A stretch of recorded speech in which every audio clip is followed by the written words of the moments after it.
Assalamualaikum warahmatullahi wabarakatuh. Hari ini kita akan belajar tentang statistika.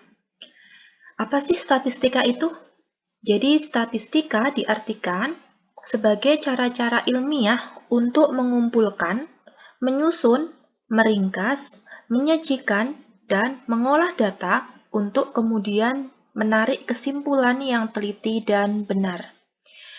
Di dalam statistika ini nanti kita akan mempunyai istilah populasi dan sampel, di mana populasi merupakan keseluruhan objek yang akan diteliti, sedangkan sampel merupakan bagian dari populasi yang dapat mewakili dari populasi yang akan kita teliti tersebut.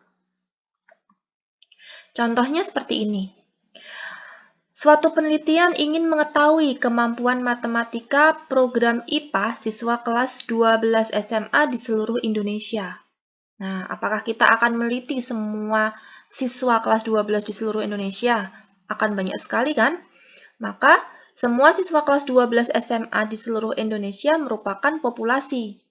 Sedang, beberapa siswa yang nanti mewakili dalam penelitian tersebut disebut sampel. Nah, untuk cara pengumpulan datanya dapat dilakukan dengan cara wawancara, angket atau kuesioner, kemudian juga bisa dengan pengamatan atau observasi.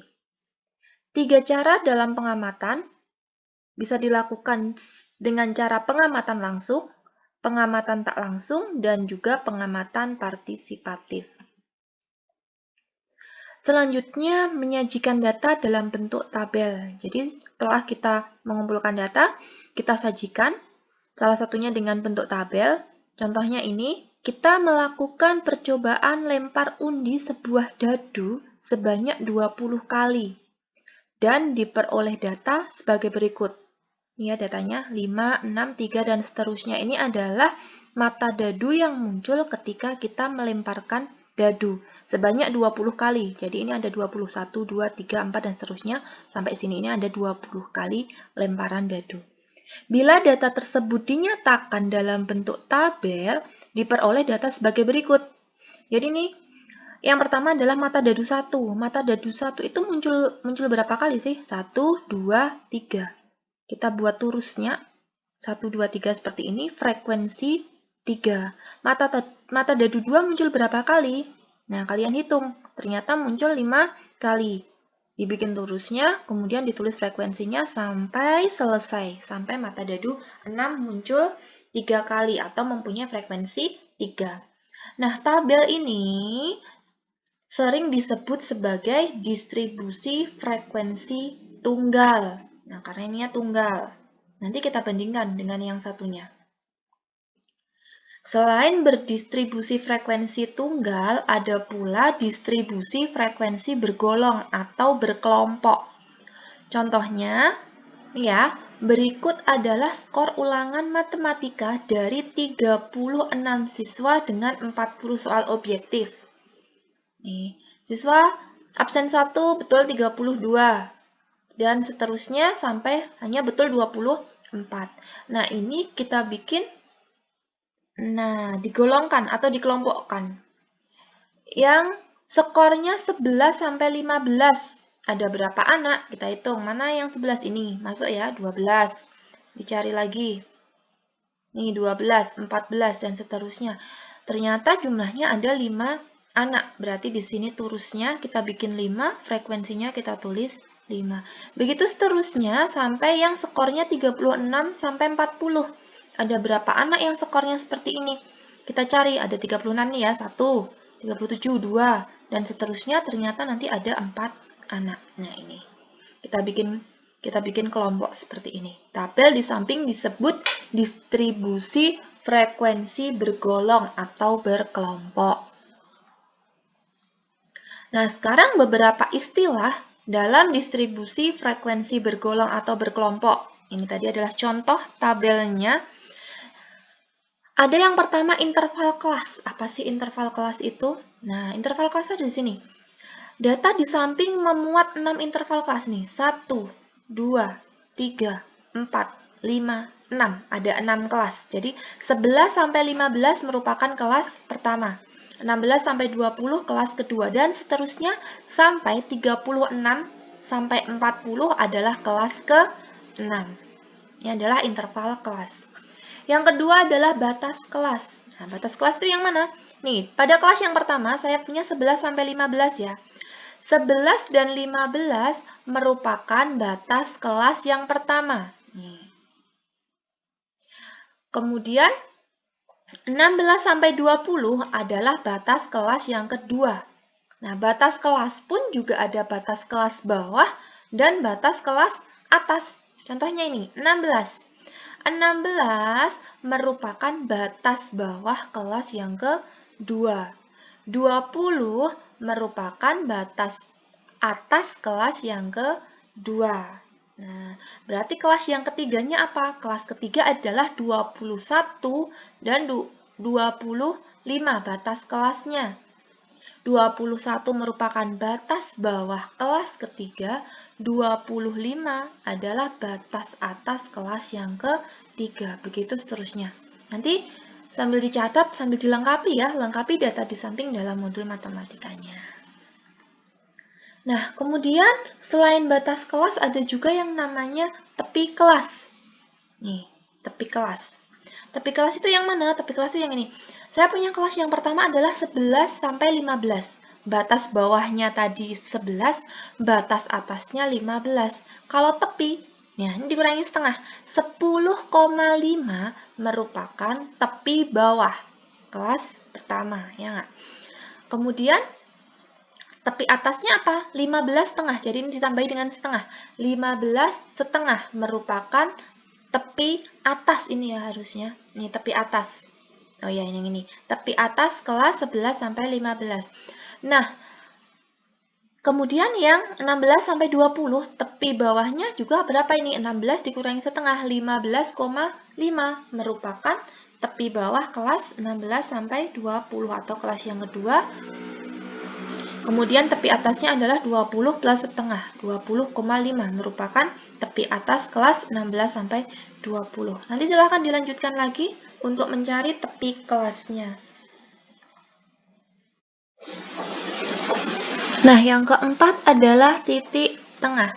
Titik tengah yang mana sih? Titik tengah itu merupakan tepi atas kelas ditambah tepi bawah kelas dibagi 2. Contohnya kelas yang pertama, titik tengah kelas yang pertama, tepi atasnya adalah 15,5.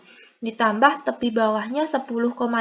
Kita bagi 2 sama dengan 13. Jadi titik tengahnya adalah 13.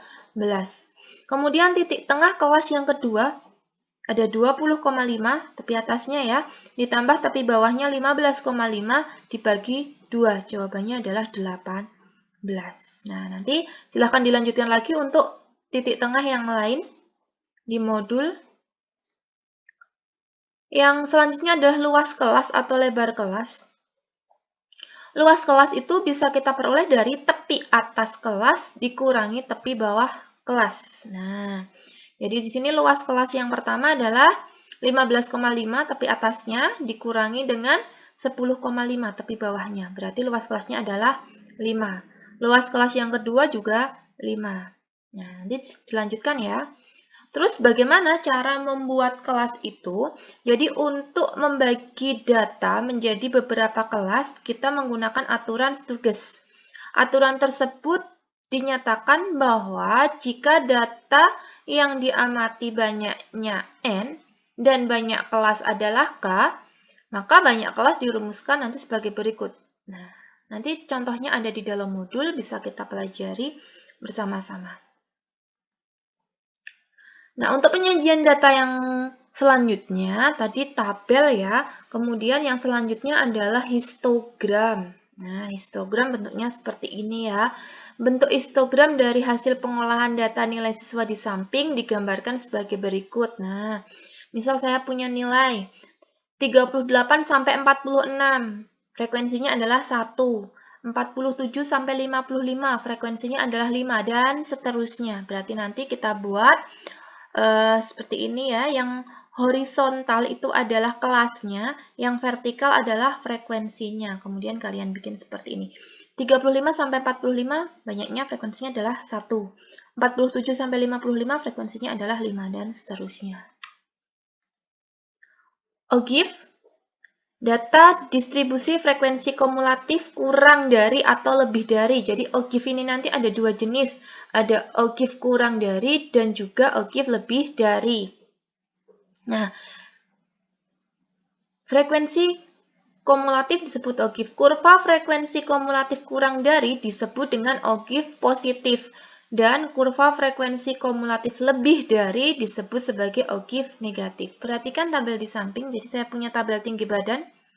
Frekuensinya ini 145 sampai 149 frekuensinya 2 dan seterusnya sampai bawah ya 175 sampai 179. Frekuensinya juga 2. Tepi bawahnya kalian tulis dulu. Tepi bawahnya berarti batas bawah dikurangi dengan setengah, 144,5 dan seterusnya. FK itu adalah frekuensi kumulatif lebih dari. Frekuensi kumulatif lebih dari itu dari sini. Nah, semuanya. Jadi yang paling atas itu nanti yang paling banyak, 40. Nih ya. Yang lebih dari 144,5 ada berapa? Kan semuanya ini, semua frekuensi ini lebih dari 144,5. Sorry. Nih ya. Semuanya ini adalah lebih dari 144,5. Berarti yang lebih dari FK ada 40 anak. Kemudian yang lebih dari 149,5. Berarti kan di sini 6, 7, 10, 8 kalian jumlah hasilnya adalah 38. Yang lebih dari 154,5. Berarti kan ini ya. 7, 10, 8, 5, 2 kalian jumlahnya 32 dan seterusnya nanti. Kemudian kalian tulis tepi atasnya. Nah, tepi atasnya ini. Untuk tepi atas itu nanti pasangannya dengan yang kurang dari. FK kurang dari sama dengan. Jadi di sini yang kurang dari sama dengan 149,5 ada berapa? 149 ini yang kurang dari ada berapa? Ada 2. Nih kalian tulis di sini. 154,5. Nah, saya punya kelasnya ini kan yang kurang dari 154,5 ada berapa? Ada 2 ditambah 6, ada 8. Yang kurang dari 159,5. Berarti nanti ada 2 ditambah 6 ditambah 7. Ada 15. Begitu seterusnya. Nah, kemudian kita bikin ininya grafik OGIF-nya. Di tabel, kemudian ada grafiknya. Tinggi badan 145 sampai 149. Frekuensinya ini ya. Nah, ini adalah tinggi badannya yang kurang dari 144,5. Ada nggak? Saya punya tinggi badan mulai dari 145. Berarti yang kurang dari 144,5 tidak ada. Di sini kita tulis 0. Yang kurang dari 149,5 ada 2. Yang kurang dari 154,5 ada 8. Nah, namanya adalah OGIF positif. Kemudian yang OGIF negatif sama dengan yang OGIF positif ya, caranya memplotkan. Hanya kita mencari dengan yang lebih besar. Yang lebih besar dari 144,5. Ada 40, karena semuanya ini lebih dari 144,5. Yang lebih dari 149,5. Ya, ada 38. Begitu seterusnya sampai yang lebih dari 179,5. Ada nggak yang lebih dari 179? Tidak ada. Berarti di sini nanti tulis 0 atau yang paling bawah. Nah, untuk selanjutnya, kerjakan tugas kelompok agar kalian lebih memahami konsep dan terampil menggunakan konsep dalam memecahkan masalah pada modul pembelajaran matematika kalian. Sekian, terima kasih. Wassalamualaikum warahmatullahi wabarakatuh.